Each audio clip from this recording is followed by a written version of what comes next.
నీ సేవలో ఎదురైనా ఎన్నో సమస్యలలో నా బలమును చూచుకొని నిరాశ చెందితిని. నేను రావడానికి కారణం ఏంటిది? మనం బర్త్డే చేసుకుంటాం, మనీ చేసుకుంటాం, మంచిది. కానీ అడగాలి ఏమని, అసలు నేను ఎందుకు వచ్చినా, భూమి మీదకి నేను రావడం ఎందుకు, నాతో ఏం పని ఉంది? సింపుల్గా చెప్పాలి, ఇది చేయడంలో ఒక పని ఉంది కదా. దీనికి ఒక మూత చేసిండు, దీన్ని డిజైన్ చేసిండు, దీనికి అన్ని చేసిండు, ఇది ఒక పని గురించి చేసిండు. మరి నువ్వెందుకు పుట్టినావు? దీని గురించి ఒక పని ఇది చేయాలనుకున్నప్పుడు, ఒక డిజైన్ చేసినప్పుడు, ఇది అందరికీ చూసాలి, ఇది వాడబడడానికి, 10 మందికి వాడబడడానికి, ఇది ఎవరి దగ్గరికి పోవాలో వాళ్ళకి నీళ్ళు తాగడానికి పెట్టిండు. మరి నువ్వెవరి గురించి చేయబడ్డావు, నిన్నెందుకు చేసిండు అనే సంగతిని దీన్ని డిజైన్ చేసినప్పుడు, దాన్ని డిజైన్ చేసినప్పుడు కొంత ఆలోచన వాళ్ళకు ఉంది. దీన్ని చేసడానికి ఒక ఆలోచన ఉంది వాళ్ళకు. ఏది?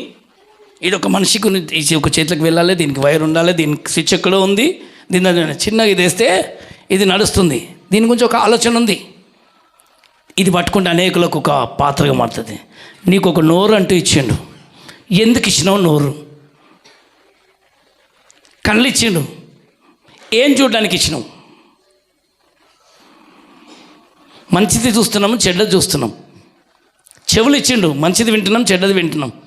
అయితే ఇవన్నిటిని గ్రహించడానికి లోపల మెదడు పెట్టిండు మనకు. కొంతమంది అంటారు కదా, ఇవన్నీ గ్రహించడానికి ఏం లోపల ఏం పెట్టిండు?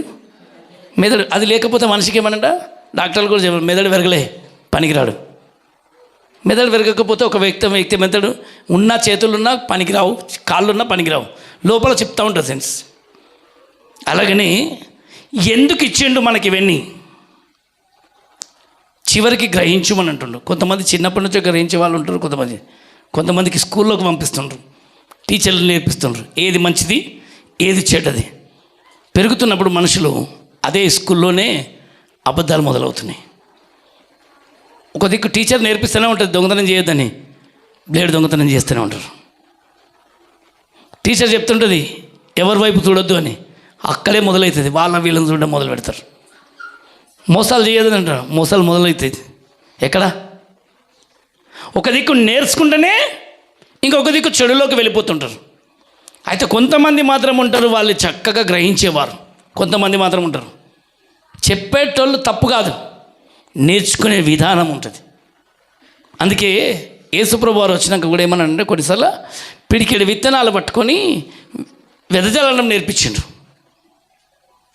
వాక్యం కూడా అదే. కొన్ని విషయాలు చెప్తా ఉన్నప్పుడు గ్రహించేవారు ఎవరు, గ్రహించని వారు ఎవరు?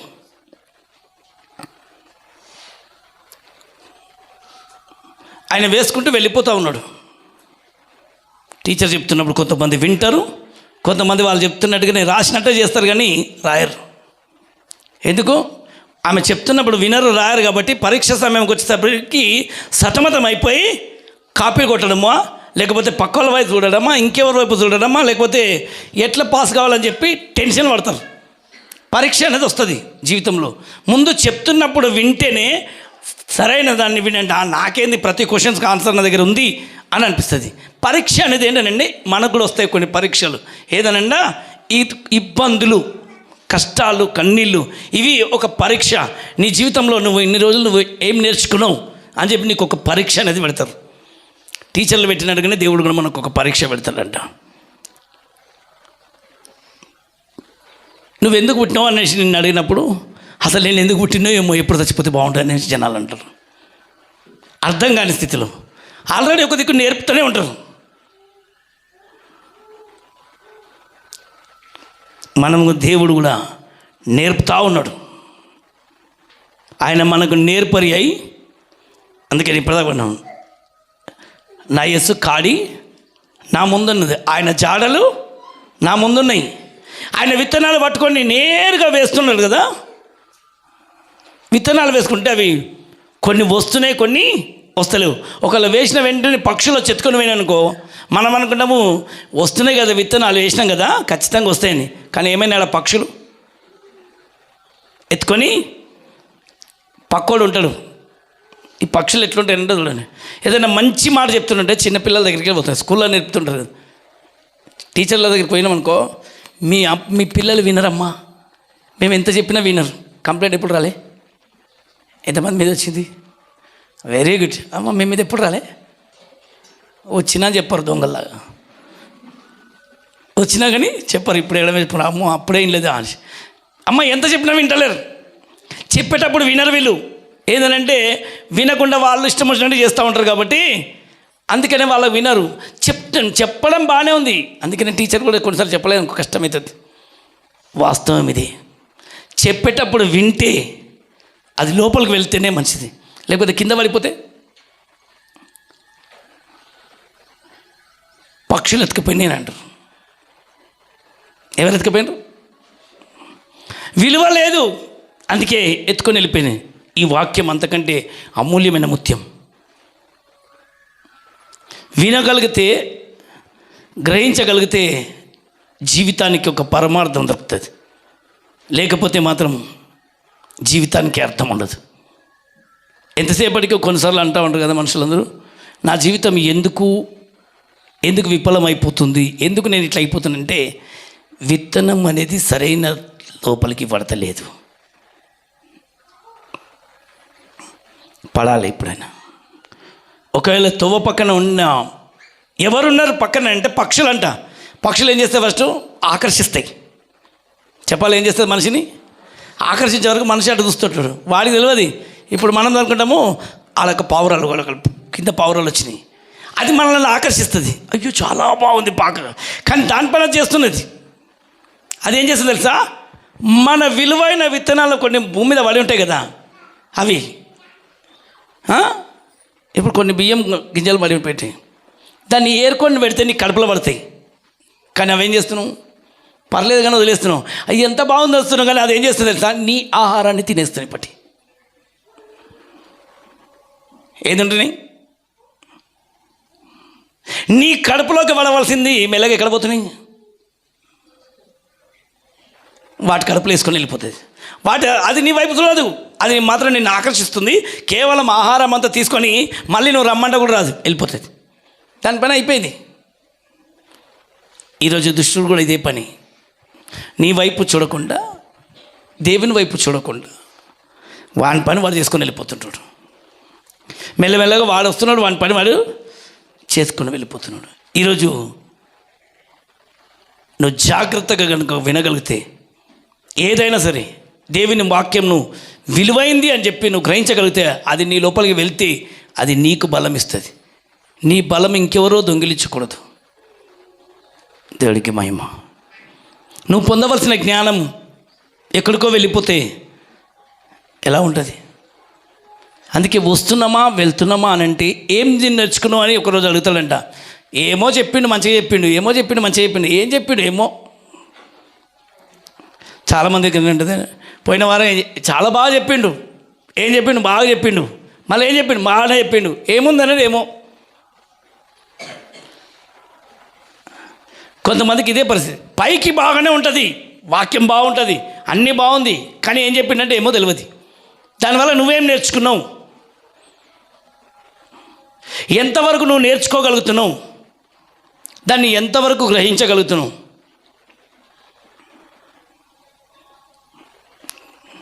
టీచర్ చెప్పేది ఏముంటుంది? నేను చెప్పింది అనుకో నువ్వు కనుక విన్నట్లే ఈ దేశాలు కాదు ఇతర దేశాల్లోకి కూడా నువ్వు వెళ్ళగలుగుతావు, అది నీ లోపల ఉంటే. అది నీ లేదనుకో అదే క్లాస్లో మళ్ళీ మళ్ళీ మళ్ళీ మళ్ళీ కూర్చుంటావు, ఫెయిల్ అవుతూ ఉంటారు. ఫెయిల్ అయిపోయే జీవితం కాకుండా దేవుని దగ్గర కూర్చుండి సక్సెస్ అయిపోయే లైఫ్ మనకు ఇస్తున్న దేవునికి మహిమ కలుగును గాక. 38 సంవత్సరాల నుంచి అక్కడే పడి ఉన్నాడు, నన్ను ఎవరు లేపుతలేరు అని అంటుండ్రు. చివరికి జాలిపడి ఆయన మీద ఆయనే దిగేసి వచ్చిండు.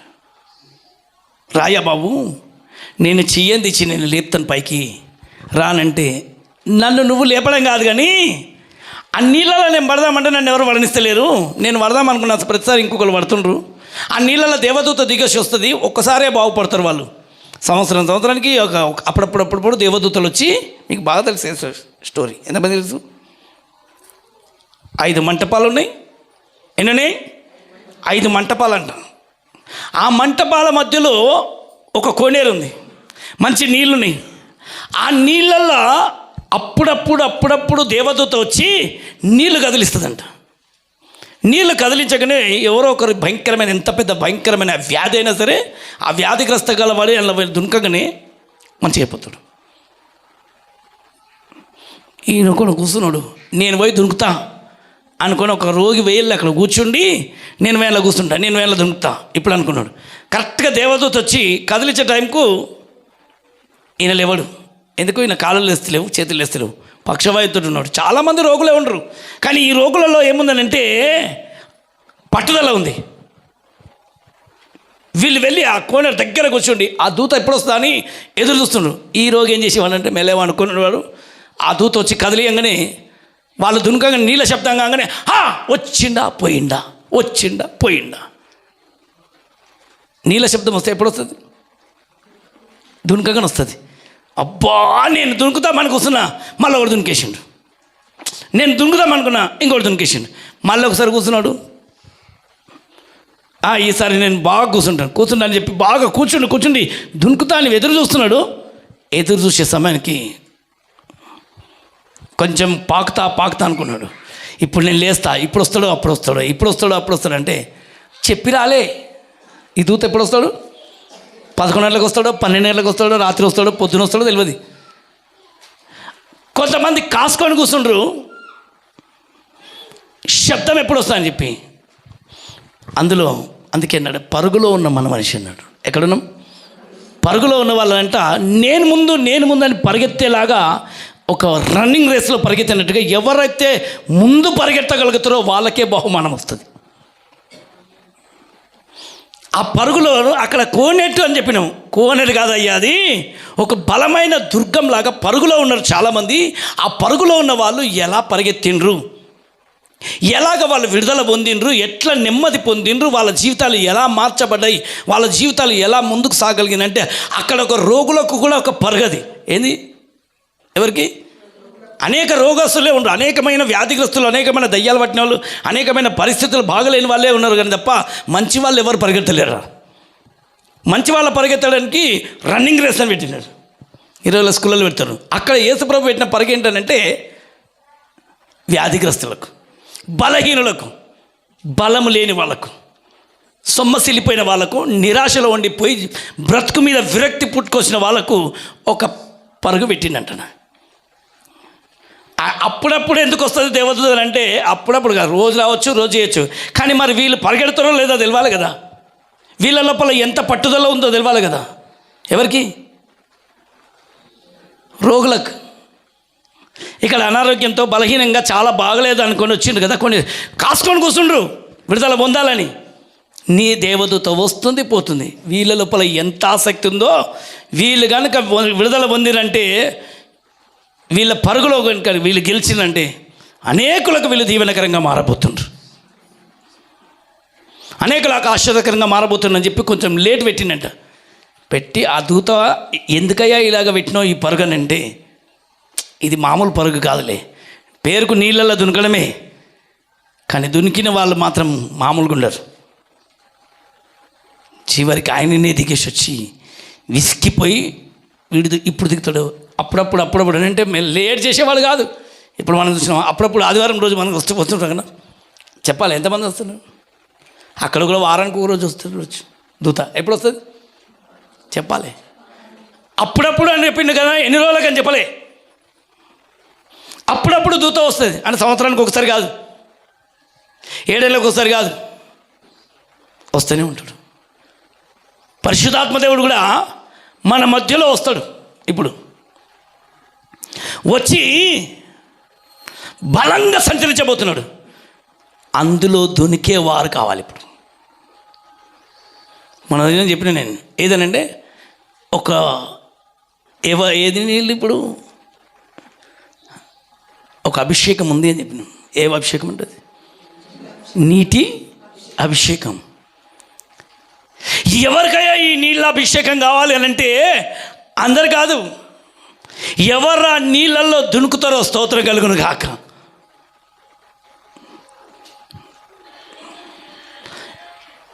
ఎవరియో లలల అంటుంది, బంద్ చేయండి.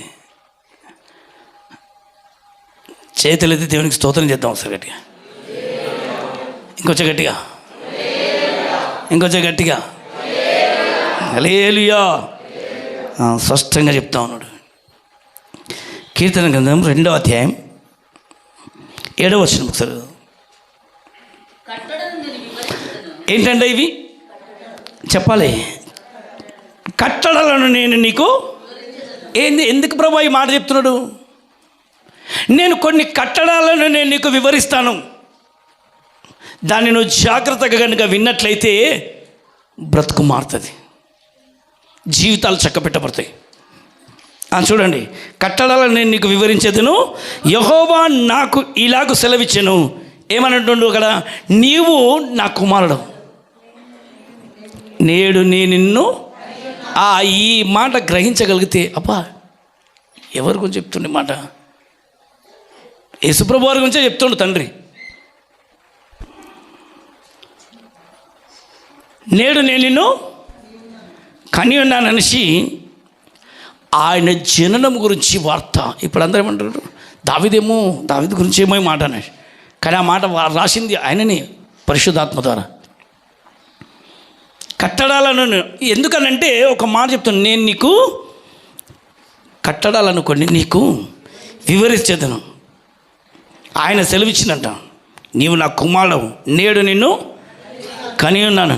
దీన్ని పౌలు గారు బలంగా ప్రకటించిండు ఈ వార్తను. ఇదే వార్తను అపోస్తల కార్యంలో చూడొచ్చు. 13వ అధ్యాయంలో 32వ వచనం. దేవుడు అనంట ఇదే మాట చెప్తుండే, దేవుడు యేసును లేపి ఎవరికంట? పితరులకు చేసిన ఏంటి, ఇక్కడ దావీదుకు చేసిన ఒక వాగ్దానం ఇది.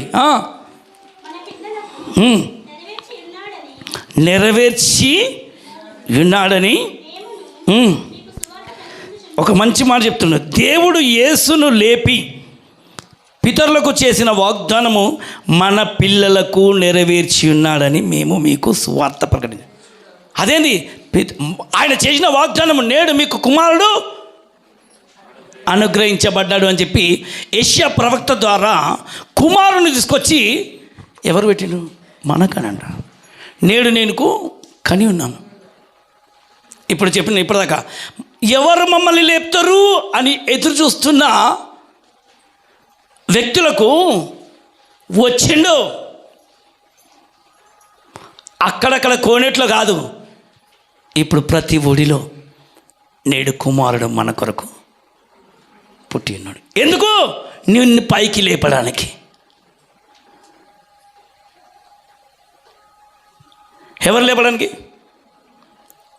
ఇప్పుడు నువ్వు లేవకపోతే, అయ్యా నేను నీళ్ళల్లో పడదాం అనుకుంటున్నా కానీ నన్ను ఎవరు లేపేటోళ్ళు లేడు, నన్ను తీసి నీళ్ళల్లో ఎత్తేసేటోళ్ళు లేడు అనేసి అక్కడ 38 సంవత్సరాల నుంచి ఉన్న రోగి చెప్తున్నాడు. కానీ ఇక్కడ యేసు ప్రభు వారిని వచ్చినాడు ఎవరి గురించి?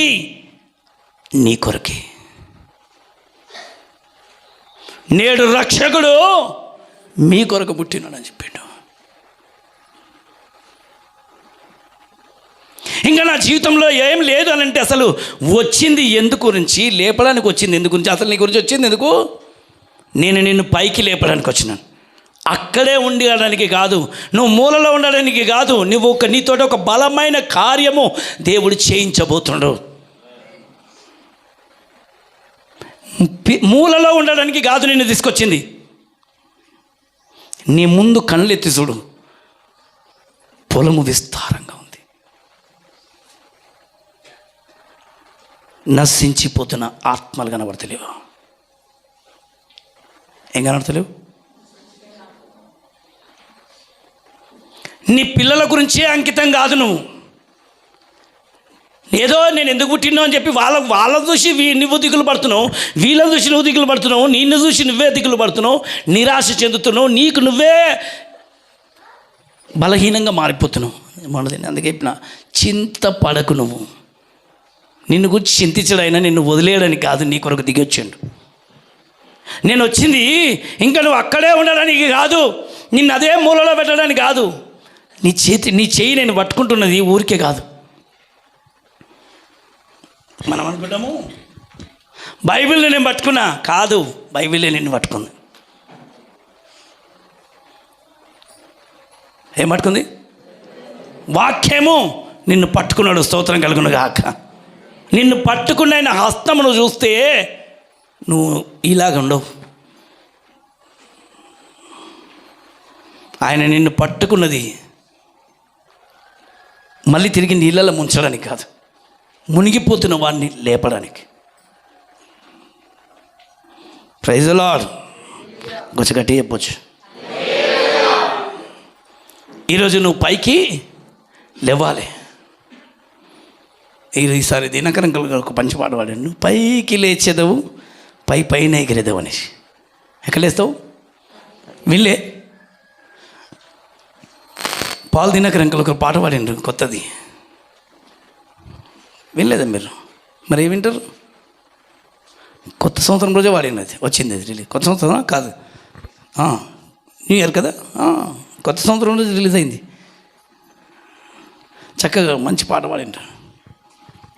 నువ్వు పైకి లేస్తావు, పైన ఎగురుతావు.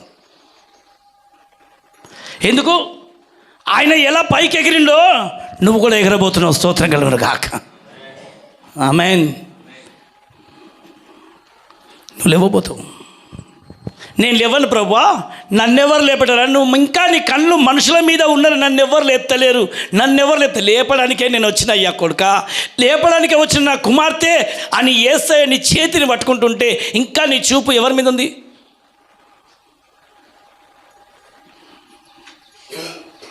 నన్నెవరు లేపుతలేరు, నన్నెవరు పట్టించుకుంటలేరు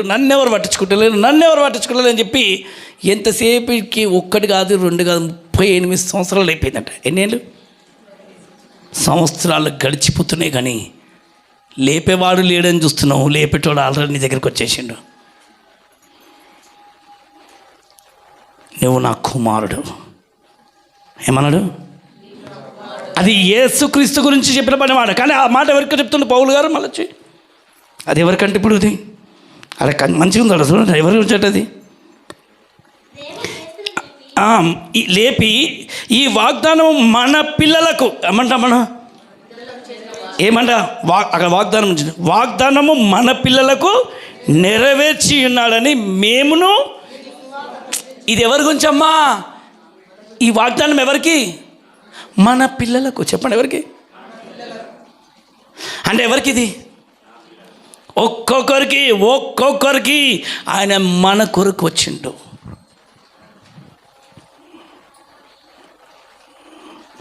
హల్లెలూయా.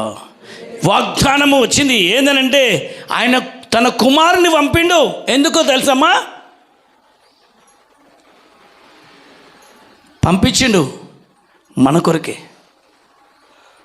నా కుమార్తె ఎక్కడుండో తెలుసని, ఎలాంటి స్థితిలో కూర్చున్నాడో తెలుసమ్మా? అదే కీర్తన గ్రంథంలో 13వ కీర్తన 7వ వచనం.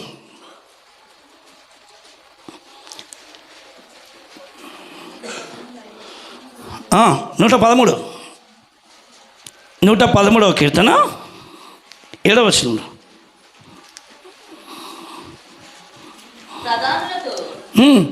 ప్రధానులతోనూ తన ప్రజల ప్రధానులతోనూ వారిని కూర్చుండబెట్టుటకై ఎక్కడి నుంచంట? చూడండి, ప్రధానులతోనూ తన ప్రజల ప్రధానులతోనూ ఎక్కడంట? నేలలో కూర్చున్న అతన్ని ఎక్కడ కూర్చున్నట్టు అనుకుంటున్నాడు? నువ్వు మృదలో ఉండడం దేవునికి ఇష్టం లేదు, నువ్వు నేలలో ఉండడం ఇష్టం లేదు, నువ్వు మంచి ఐఏఎస్ ఆఫీసర్లతో కూర్చోవాలి అని ఒక తల్లిదండ్రులు ఆశపడతారు. ఏంది? నా కొడుకు మంచి డాక్టర్ కావాలి, నా బిడ్డ మంచి డాక్టర్ కావాలి, ఇంజనీర్ కావాలని ఏ తల్లికైనా ఆశ ఉంటుంది, అందుకే చదివిస్తారు. కానీ పిల్లలు ఏమవుతారు? ఎవరి మీద అమ్మాయి మీద మనసు పెట్టుకొని, ఎవరి మీద అబ్బాయిల మీద మనసు పెట్టుకొని ఖతం, ఆ చదువు ఎక్కడో పోతుంది.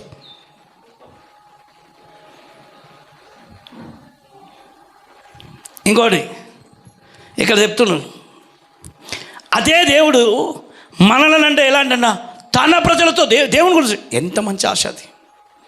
తన ప్రజలతో ఏది అబ్రహాము ఎక్కడ కూర్చున్నాడు? సింహాసనం మీద కూర్చున్నాడు. ఆమేన్. ఏలియా కూర్చున్నాడు ఒక అగ్ని రథముల మీద. ఆమేన్. అగ్ని రథముల మీద కూర్చున్నాడు. ఉన్నతమైన చోట్ల కూర్చున్నాడు. దావీదు సింహాసనంలో కూర్చున్నాడు. అలాంటి వారితో నువ్వు కూర్చోవాలని చెప్పి ఆయనకున్న ఆశ. ఎందుకయ్యా కుమారుని నీ దగ్గరికి పంపించినంటే ఊరికే పంపించలేని. ఈరోజు మీ ఇంటికి వాక్యం వచ్చింది అని అంటే అని చెప్తా ఉండదు. ఆది అంది వాక్యము, వాక్యము దేవుని యొద్ద వాక్యమే. అలాంటప్పుడు జీవం గలది. దీన్ని నువ్వు మామూలుగా నల్ల పేరు అక్షరాలు ఉన్నాయి, తెల్ల బైబిల్ ఉంది అనుకో, పైకి మాత్రం నల్ల అట్ట ఉంది అని నువ్వు మామూలుగా బైబిల్ కదుస్తుంటే అది నీకు అట్లనే కనబడుతుంది. నువ్వు సరిగ్గా లోతుకు వెళ్ళి చూస్తే నీ జీవితం అందులో కనబడవుతుంది. నీ జీవితానికి ఒక అర్థం అందులో కనబడబోతుంది. నిన్ను పైకి లేపడానికి వచ్చిన వ్యక్తి కనబడబోతున్నాడు అక్కడ. అసలు ఎందుకు పుట్టినాడు, ఎందుకు వచ్చిండు, నీ ఇంటికే ప్రత్యేకంగా ఎందుకు వచ్చిండు, నీ తలపై ఎందుకు వచ్చిండు, నిన్నే ఎందుకు ప్రత్యేకంగా కోరుకున్నాడు, నువ్వు చేయబడిన డిజైన్ ఏంటి సంగతి నీకు తెలియదు, నువ్వు చేయబడిన సంగతి ఆయనకు తెలియదు. అందుకే ఆయనకు తెలుసు. నిన్ను కూర్చున్న సంగతులు నేను ఎరుగుదును. ఎవరి గురించి? నువ్వు చేయడంలో ఉద్దేశం ఏంటో నాకు తెలుసు. నిన్ను ఎందుకు నేను పుట్టించిన్నో నాకు తెలుసు. నేను ఎక్కడ వాడుకోవాలో నాకు తెలుసు. ఏ ప్రాంతంలో నా మాటను కనుక వింటవా, నాకు ఇది కావాలి అని అంటే నేను రాను పో అనేది అన్నదనుకో, పరిస్థితి ఎట్లుంటుంది?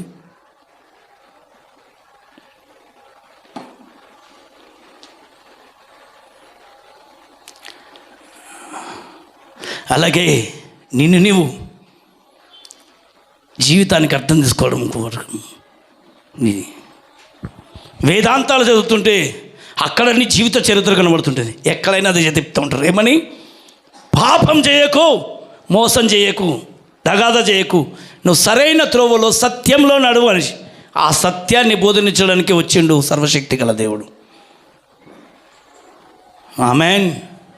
నీకు నిజమైన జీవితాన్ని ఇవ్వడానికి, నిన్ను నడిపించడానికి వచ్చిండు. ఆ నడిపించే దేవుణ్ణి పట్టుకొని ఎందుకు వచ్చినవయ్యా నువ్వు నా గురించా అనంటే అమ్మ చాలా చక్కగా చెప్తూ ఉంటాడు. చూడండి అక్కడ కూర్చుని ఆయన నేల నుండి 8వ వచనంలో ఉంటుంది. ఆయన నేల నుండి దరిద్రులను లేవనెత్తువాడు, పెంట కుప్ప మీద నుండి అమ్మ ఎవరినండమ్మా? పెంట కుప్పల నుండి బీదలను పైకెత్తువాడంట. ఈరోజు నేను చాలా పేదరికంలో ఉన్నా, చాలా బీద స్థితిలో ఉన్నాను అనుకున్నావా? వస్తున్నాడు నీ గురించి. పెంట కుప్పలో ఉండి బీదలను పైకెత్తువాడు. ఎక్కడంటే కింది కాదు, పైకి ఉన్నతమైన చోట్లోకి నిన్ను తీసుకొని వెళ్ళబోతున్నా నేను. నువ్వు అనుకుంటున్నావు చాలు ఈ మూలలో ఉంటే చాలు, నేను నా బ్రతుకు నేను అయిపోయింది, ఇక నేను ఇక్కడే ఉంటాను, నేను ఇక్కడ పడిచేస్తాను. అది నీ ఆలోచన, దేవుని ఆలోచన కాదు. అసలు దేవుడు నీ గురించి ఏమనుకుంటుండు, ఏం ఆలోచన చేస్తుండు గ్రహించితే చాలా చక్కగా ఉంటుంది. ఆయన నిన్ను గురించి ఏమనుకుంటుండు, ఆయన నీ గురించి ఒక గొప్ప ఆలోచన కలిగినాడు, గొప్ప తలంపులు కలిగినాడు.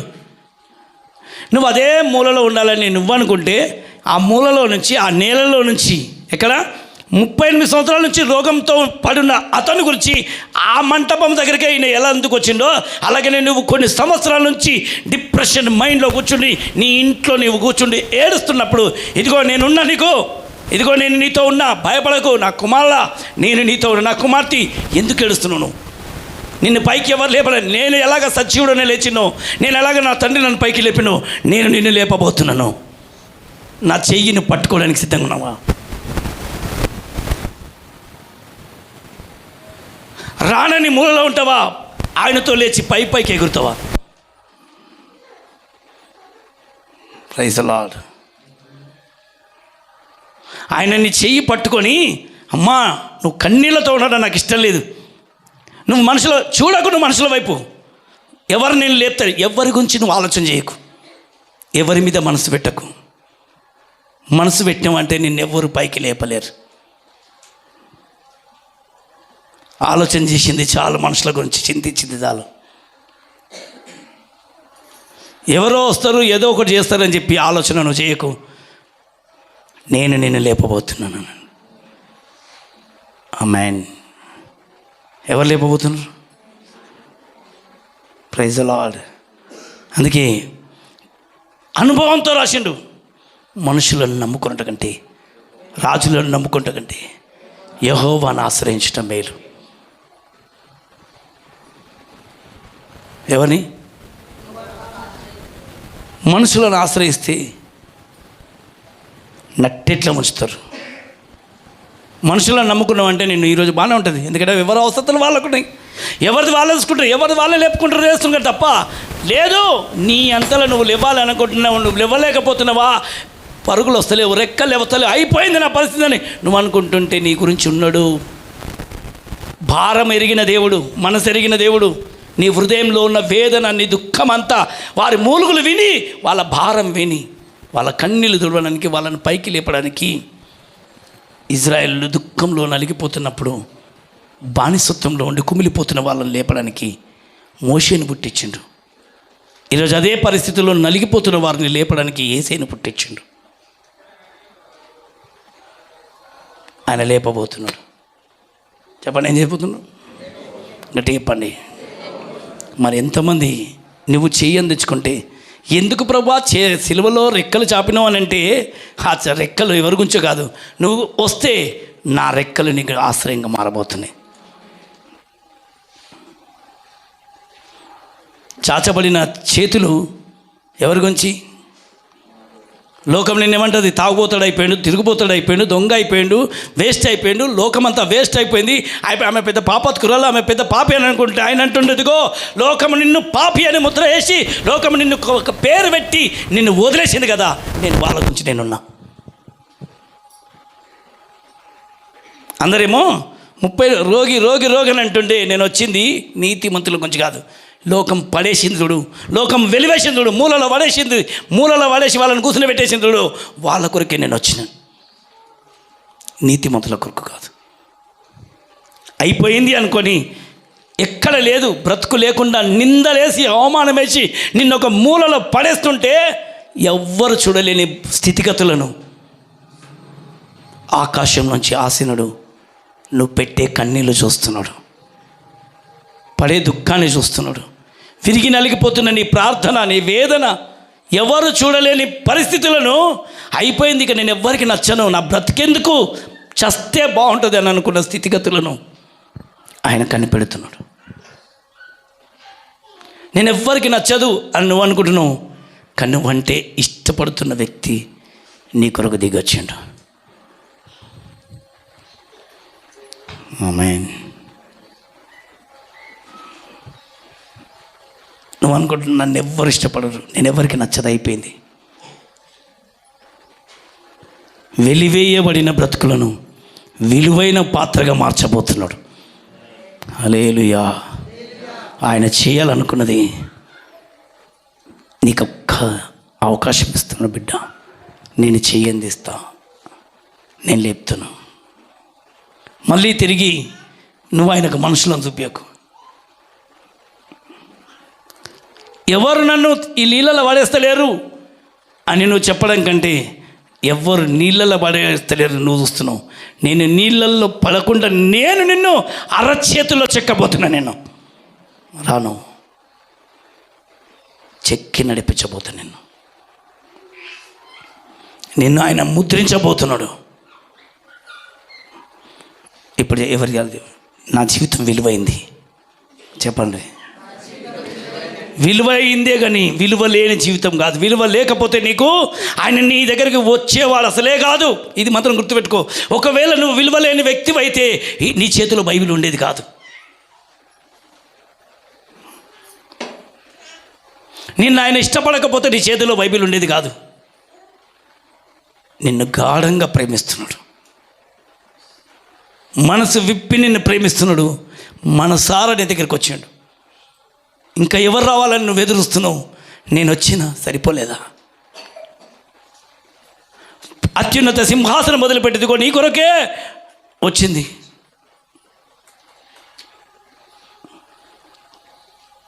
అయిపోయింది అని అనుకొని మూలలో పిలిచినావు కానీ నన్ను ఎందుకు పడేసినావు ప్రభు అని అనుకున్న అతన్ని దర్శించడానికి ఒక వ్యక్తి మామూలుగా కాదు. మన పితరులు కొన్ని వాస్తవాలు చూపించిండు.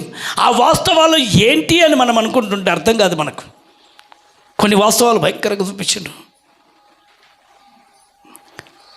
మనమందరం అంటూ ఉంటాం, అబ్రహామును దేవుడు పిలిచిండు, అబ్రహమా లేచి నీ స్వజనము నుండి తండ్రి ఇంటిని వదులు, నేను నేను చూపించే దేశానికి వెళ్ళిపోనన్నప్పుడు మారు మాట మాట్లాడకుండా వెళ్ళిపోయి అక్కడ నిరాశపడుతున్నాడు, కన్నీళ్లతో ఉండి నలిగిపోతున్నాడు.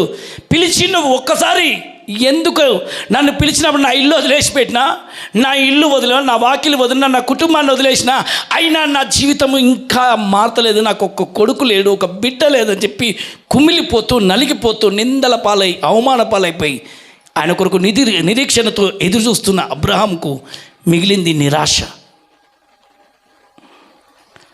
ఎందుకు దేవుడు నన్ను చెప్పినట్టుగా నేను విన్నా కదా, అయినా నాకు ఎందుకు నా బ్రతుకు మారతలేదు, దేవుడు చెప్పినట్టుగా నేను మానవంతు పొందిన కదా, ఎందుకు నా జీవితంలో ఇంకా ఏ మేలు లేదు,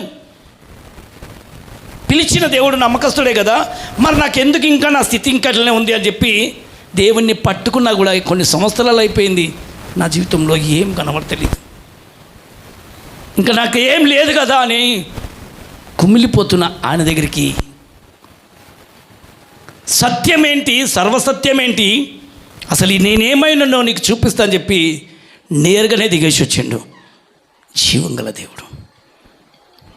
చూద్దాం ఇప్పుడు ఆదికాండం ఎలా వచ్చిండో, లేపడానికి దరిద్రులను లేపడానికి ఎలా వస్తాడో,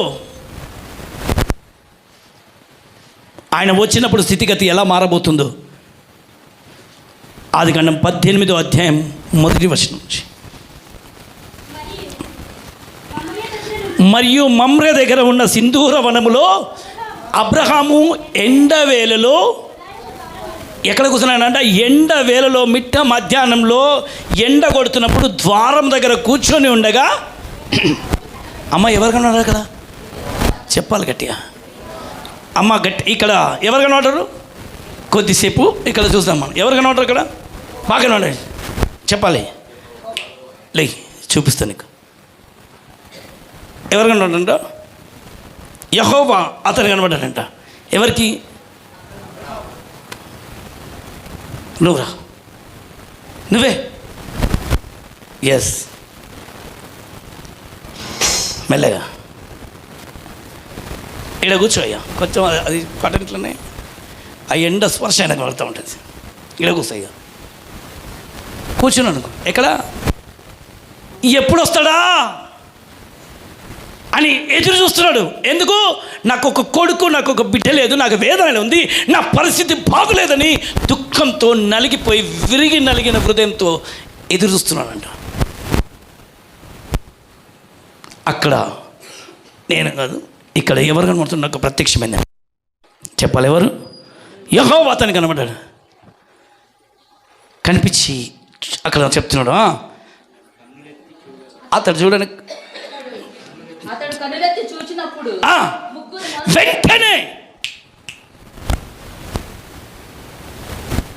వెంటనే ఫస్ట్ కళ్ళెత్తి చూడగానే యెహోవా వచ్చిండు, యెహోవా వెనుకల ఇంకొక వ్యక్తి ఉన్నాడు. ఎవరు కనిపించారు, బాగా కనిపించాడు, ఎవరైనా అని చూస్తుంటే త్రిత్వమైనడు యెహోవా కుమారుడు పరిశుద్ధాత్మ దేవుడు, స్తోత్రం కలుగును గాక. ఎవరు కనబడుతున్నారు అక్కడ, త్రియేక దేవుడు ఏకమై వచ్చిండు. రాబోతున్న దినములలో ఇదిగో ఎవరనంట, నువ్వు ఎక్కడ కూర్చున్నావో నేను లేపాలంటే నీకు ఆ దర్శనము నేను చూపించాలి, స్తోత్రం కలుగును గాక. ఎవరు కనబడతారు ఇక్కడ, ఒక్కరు కనబడరా, ముగ్గురు కనబడరా, దూతలు, అక్కడ త్రిత్వాలు, అది ఎవరది, త్రియేక దేవుడు. ఏ దేవుడు, అందరు చెప్తారు ముగ్గురు కాదు, ఎవరైనా వెంటనే ఎవరు వీళ్ళు అని చూస్తుంటే, అబ్రహాము నీ చేతులతో అన్నం పెట్టే టైం రాబోతుంది, స్తోత్రం కలుగును గాక. ఎవరి చేతితోటి, వెంటనే లేచి వచ్చి అక్కడ ఏం చెప్పిందంటే వాళ్ళ ముందు సాకిల పడ్డాడంట. సాకిల పడి, అయ్యా నువ్వు ఇక్కడే ఈ చెట్టు దగ్గర కూర్చో, ఒక చెట్టు ఉంది, ఆ చెట్టు దగ్గర నువ్వు కూర్చో, మామూలు దగ్గర కూర్చుంటే నేను కొంచెం రొట్టె కొంచెం మంచిగా వండుకొని వధింపబడిన గొర్రె మంచి తీసుకొస్తాను, తెచ్చి నీకు పెడతాను, కూర్చోనంటే ఒక్కడైన వాడు త్రిత్వంగా కూర్చుని స్తోత్రం కలుగును గాక. చెప్పాలి, మొదటి దర్శనం ఎవరు చూసిండు? ఇప్పుడు చెప్పాలి, ఎలా చూసిండు? తండ్రిని పోయి వండుకొని పోయాను పో. ఇప్పుడు ఈయన టైం త్రిత్వమైన దేవుణ్ణి కూర్చుండబెట్టగలిగిండు. మామ్రే దగ్గర దేవుడికి మహిమ కలుగును గాక. ఎందుకంటే కృంగిపోతుండు, విరిగిపోయిండు, నలిగిపోతున్నాడు. వారిని లేపడానికి ఏ మనుషులు రారు, త్రియేక దేవుడు, జీవంగల దేవుడు. ఆమేన్. దిగి వచ్చిండు, దేవుడికి మహిమ కలుగును గాక. ఎంతమంది కడుతుంది?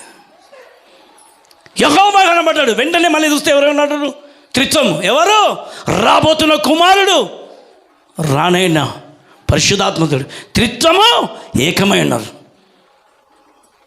వారిని అక్కడికి వచ్చి ప్లేట్ పట్టుకుంటారు కదా, స్తోత్రం కలుగును గాక. హల్లెలూయా. గట్టిగా పడ్డాడు. సరే, చేతులతో సరే ఏం తెచ్చండి?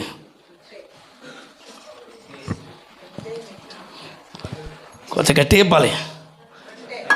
ద్రాక్షరసం తెలియదే. ఏడుంటారు మీరు?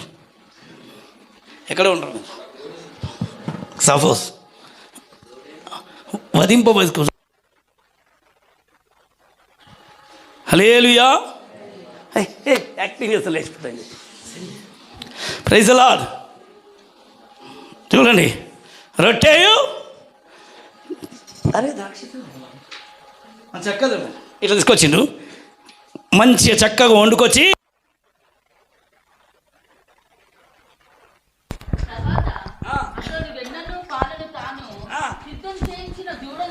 ఏం తెచ్చిందన్నాడా? సిద్ధం చేసిన దూడ. ఏం తెచ్చింది ఇప్పుడు?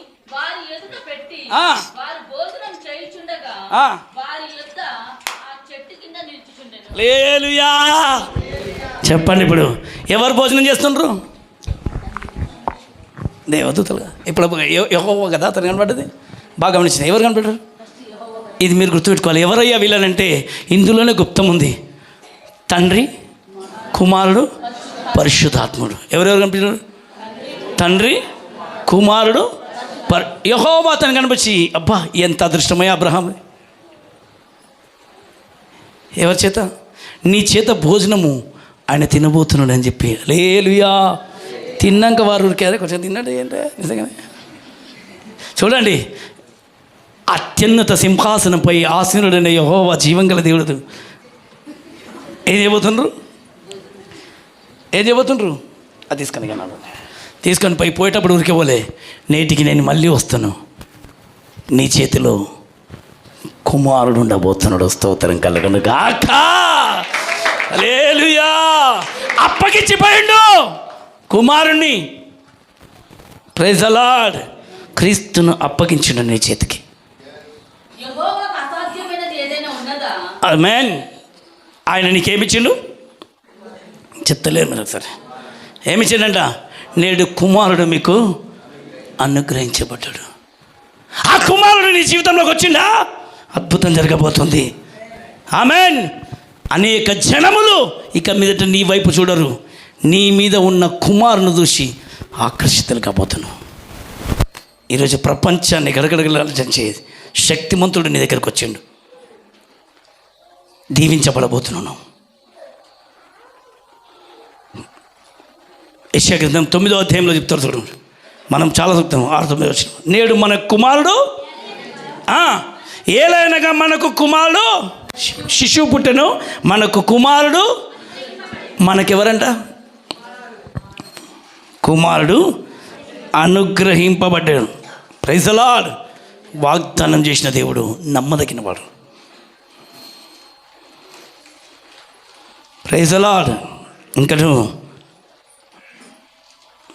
నిన్నటి దినం ఒక మంచి దర్శనం నేను కూడా చూసాను. నేను పైన కూర్చున్న ప్రేయర్లో ఆ దర్శనాన్ని చూస్తున్నాను. ఆ వాక్యాన్ని నేను చెప్పిన కదా, వీలైతే 26వ తారీఖు రోజు పంచుకుంటాను. చూపిస్తున్నాడు చాలా విషయాలు. కొన్ని విషయాలు ఆత్మలో పరిశుద్ధాత్మ దేవుడు బయలుపరుస్తూ ఉన్నాడు. ప్రభుకు మహిమ కలుగును గాక. ఆమేన్. ఇప్పుడు నువ్వు ఎక్కడ కూర్చున్నావు? కొన్ని సంవత్సరాల నుంచి ఆయన కూర్చుంటే ఆయన దగ్గరికి కుమారుడు ప్రత్యక్షమైన గ్రహించలేకపోతున్నాడు. అబ్రహాం దగ్గరికి నేరుగా దిగేసి వచ్చిండు. యెహోవా అతనికి దర్శనం ఇచ్చిండు. ఈరోజు ఇంత గొప్ప జీవం గల దేవుణ్ణి నీ హృదయంలో దాచిపెట్టుకొని నువ్వెందుకు మౌనంగా ఉండి దుఃఖపడుతున్నావు? ఫిలిప్పు 4:12 ఒకసారి. ఈరోజు నేను అందరికి పంపించినాను పొద్దున్నే.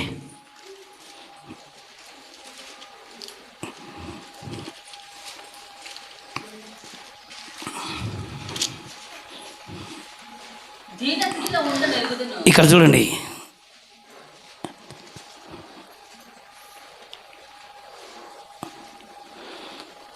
(11) ఎందుకు కాబట్టి అవిధేయత చూడండి, చదువుతున్నా. అవిధేయత వలన వారు పడిపోయి ఉండినట్లుగా మనలో ఎవడును పడిపోకుండా ఆ విశ్రాంతిలో ప్రవేశించక జాగ్రత్త పడదామని చెప్పి కొన్నిసార్లు మనం హెబ్రీ పత్రికలో చూస్తాం. చాలామంది అవిధేయతలు పోయి వాళ్ళు దేవుని సన్నిధిలో నిలబడకుండా పోయినరు. ఇక్కడ అదే ఫిలిప్పు 4:12 ఇప్పుడు చూడండి. ఇప్పుడు ఏమన్నా, దీన స్థితిలో నేను ఉండడానికి ఎరుగుదును. అబ్బా, ఏ స్థితిలో? అబ్రహాం గారిని చూసినాం అనుకో, మనం అది కనిపిస్తుంది మనకు.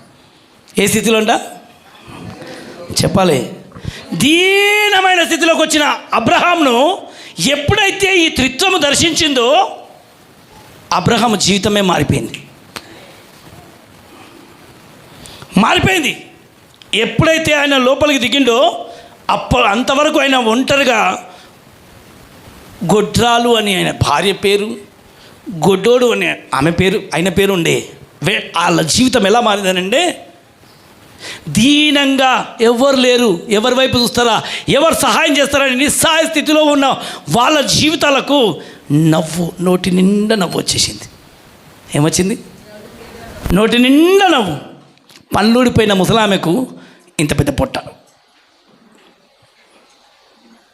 కట్టె పట్టుకొని నడవలుతున్న ముసలాయనకు కట్టె పట్టుకొని దీనంగా నన్ను ఎవరన్నా పట్టుకొని నడిపిస్తే బాగుంటుంది అనే ముసలితనం వచ్చిన ఆయనకు యవ్వనస్తులాగా నడుస్తుండు. స్తోత్రం కలుగును గాక. ఎట్లా నడుస్తుండు? యవ్వన బలం వచ్చేసింది. ఏమి లేని అతనికి దీన స్థితిలో ఉండి నన్నెవరన్నా పట్టుకొని నడిపిస్తారేమో అని ముసలివాళ్ళు అయిపోయిన ఆయనను 7 మంది పిల్లల తండ్రి అయిపోయింది. స్తోత్రం కలుగును గాక. ఆయన జీవితం చిగురం మొదలుపెట్టింది. అందుకే అన్నాడు, అసాధ్యమైంది ఏమన్నా ఉందా? చెప్పాలి. ఏది లేదు. అయిపోయింది అనుకున్న భయంకరమైన కర్ర చేతిలో పట్టుకోవాల్సిన వయసుకు వచ్చిన అతనికి దేవుడు మరలా తిరిగి నిలబెట్టగలిగిండు. అయిపోయింది అనుకున్న ఇతనికి మరలా చెయ్యి అందించి పైకి లేపిండు. ఈరోజు నీ స్థితి అయిపోలేదు, మొదలైంది. చెప్పండి, ఏమైంది? గట్టేపాలే. నువ్వు కనుక సరిగ్గా జాగ్రత్తగా చూస్తే నిన్ను అనేక జనములకు, ఎక్కడంట అదే అబ్రహామును తీసుకుపోయి దేవుడు ఉన్నతమైన చోట్లు, అబ్రహాం లాంటి ధనవంతుడు మరలి ఇంకొకడు లేనట్టుగా చూపించిండు. అబ్రహాముకున్న స్వాస్థ్యము దేవుడు మామూలుగా ఇవ్వలే. ఆయనకిచ్చిన కుమారుని ఈరోజు మనము ఎప్పుడో వచ్చిన అబ్రహాము తండ్రి అని పిలుస్తున్నాం. ఏ దేవుడు అని? అబ్రహాము దేవుడు అని పిలుస్తున్నాం. ఎందుకు? అబ్రహామును దర్శించడు కాబట్టి అబ్రహాము దేవుడా. ఎవరు దేవుడు అన్నట్టున్నామా? చెప్పాలి. ఎందుకు మరి అబ్రహాం దేవుడు అంటే ఎవరికి ప్రత్యక్షమైండు? అబ్రహాము దేవుడా. తిరిగి ఆయన కొడుకులకు ఇస్సాకు దేవుడా, యాకోబు దేవుడా. అదే మనం ఇవన్నీ అంటాం. ఐకమటకు 3 పేర్లు ఎక్కువ వస్తాయి నోటికి. ఏమంటుంది? అబ్రహాం, ఇస్సాక్, యాకోబులు. వీళ్ళ ముగ్గురికి ప్రత్యక్షమైండు. ఇంకా చాలామందికి ప్రత్యక్షమైండు, కానీ ప్రత్యేకంగా వీళ్ళ ముగ్గురిని మాత్రం బాగా ఎన్నుకుంటాం. దేవుడికి మహిమ కలుగును గాక. ఈరోజు నిన్ను కూడా ఒక మంచి, ఆయన ఏ స్థితిలో ఉన్నాడంట? దీన స్థితిలో ఉన్నాడు. తిరిగి వెంటనే ఏది లేదు, లేమి గలవాడు ఉండి ఎందుకు పనికి రాకుండా అతన్ని అబ్రహాము దగ్గరికి, ఇప్పుడు మామూలుగా లేదంట, జనములకే తండ్రి అయిపోయాడు. దేనికి? అసలు ఏది లేకుండా నిస్సహాయ స్థితిలో ఒక గుడిసె వేసుకొని, మామూలు దగ్గర చిన్నగా ఒక గుడిసె వేసుకొని మూల కూర్చున్నా. ఇప్పటి కూడా హెబ్రోన్లో ఉంది అది. నేను చూసుకొని కూర్చున్నా. ఎక్కడుంది అయ్యానంటే హెబ్రోన్లో సింధూర వనం, చాలా చక్కగా వనమంతా బాగుంది. సింధూర వనంలో, ఆ వనంలో చూస్తూ ఉన్నాను. దేవుడు నాకు ఇచ్చిన ఈ మాటను బట్టి దాన్ని వెతకడం మొదలు. ఏంది ఈ సింధూర వనం, దేవుడు నాకు ఇవేనా చూపిస్తుండే, ఎట్లా అని చెప్పి దాన్ని చూస్తున్నంటే ఎంత బాగుందో అది వనం. ఈరోజు నిస్సహాయ స్థితిలో ఉన్న అతన్ని, చెట్టుకు ఆకులు ఎన్నుంటాయో ఈరోజు ప్రపంచమంతా అబ్రహాం దేవుడా, ప్రతి నోట్లే అబ్రహాం పేరు ఎత్తుతుంది. ప్రతి నోరు అబ్రహామే. ఎవరుండ్రు చెప్పు? అబ్రహాం పేరు ఎత్తకుంటే ఎవరుండ్రు? ఇక్కడ ఉంటే ఎవరు చెప్పండి. పిల్లగాడు లేడు, ఇంత లేడు, కానీ చిన్నగా పెట్టగానే అబ్రహాం దేవుడు అని అంటాం. ఏదయ్యానంటే పేరు మారుమోగిపోతుంది, డంక కొట్టబడుతుంది ఎక్కడ చూసినా. హల్లెలూయా! ఆయన పేరు ఇట్లా మ్రోగుతుంది ఆయన వచ్చేంత వరకు. ఏది లేని అతన్ని ఈరోజు జనాలు గుర్తు చేసుకునేలాగా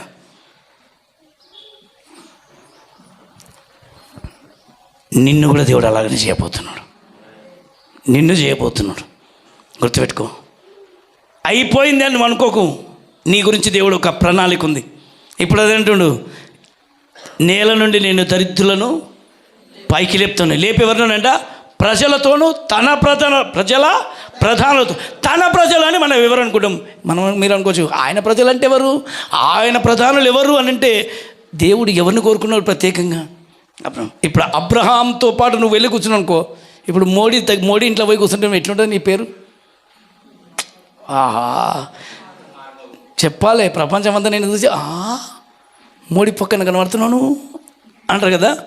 మరి అలాంటప్పుడు మోడీ కళ్ళు కేవలం ఇక్కడికే 10 సంవత్సరాలు 20 సంవత్సరాలు అయ్యాను.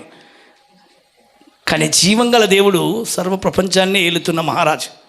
ఇప్పుడు ఆ మహారాజు ఇప్పుడు అలాంటి ప్రధానులు ఎలాంటి వాళ్ళు? అబ్రహాం, ఇస్సాకు, యాకోబులతో వెళ్ళి నువ్వు కూర్చున్నావు అనుకో, ఇక మామూలుగా దేవదూతలు అందరూ వచ్చి నీతితో మాట్లాడుతుంటారు. ఇప్పుడు పేరు చెప్పండి. ఇట్లా అమ్మ బాగున్నావా అని చూడని వాళ్ళు నేను చూస్తారు. పలకరించే వాళ్ళు కూడా పలకరించబోతున్నారు. నీతో మాట్లాడని వాళ్ళు కూడా మాట్లాడబోతున్నారు. అందుకే ఇప్పటిదాకానే నా మనసు నీ వైపు, శత్రువుల చేతి నుంచి కాపాడినావు, స్తుతి పాత్రుడా, స్తుతులందుకో. ఆకాశమందు నాకెవరున్నారు నా ప్రభు?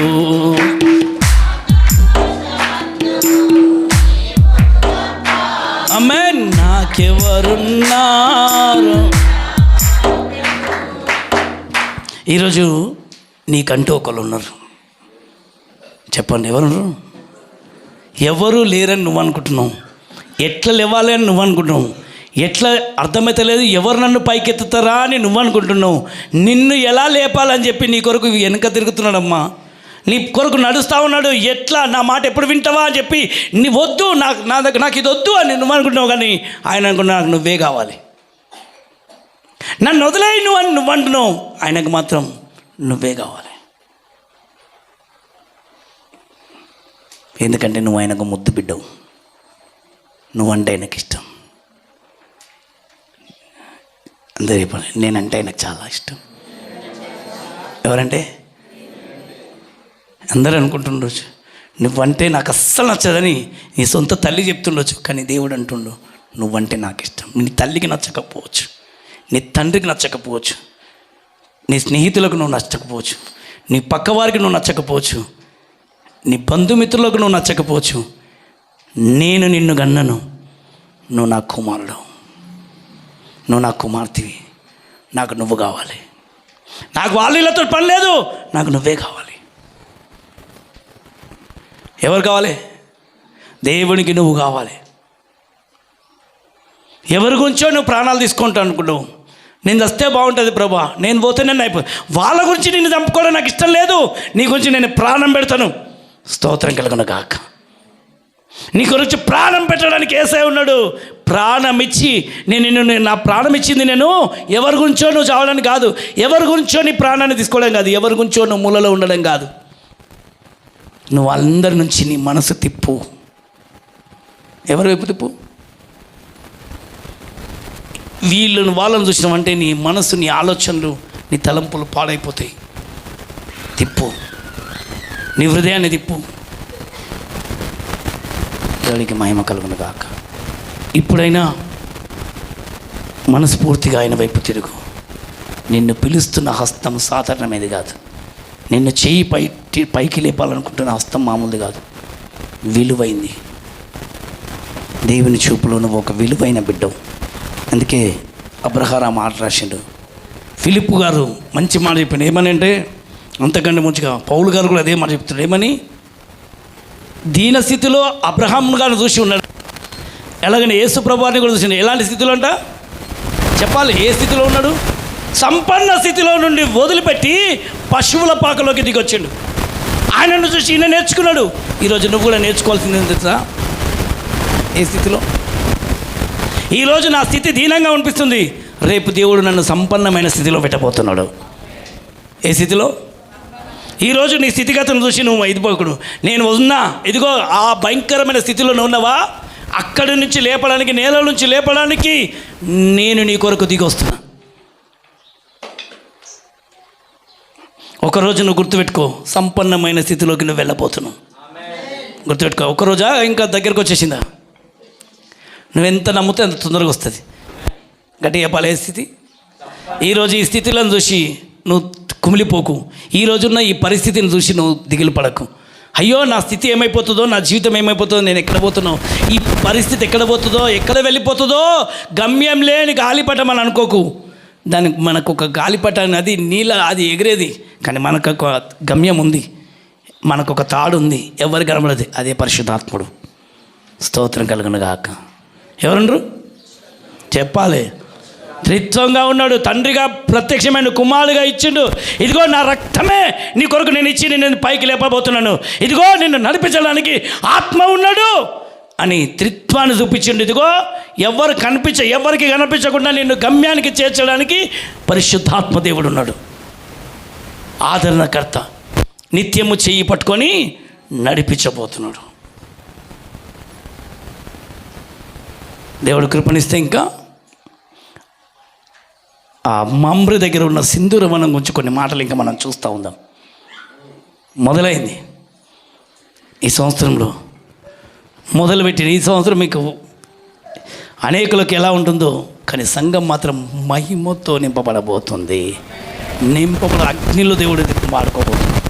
ఆయన వైపు జాగ్రత్తగా విని ఆయన మాటలను జాగ్రత్తగా నిలబడినట్లయితే సంపూర్ణమైన మార్గాన్ని దేవుడు చూపించబోతున్నాడు. లేచి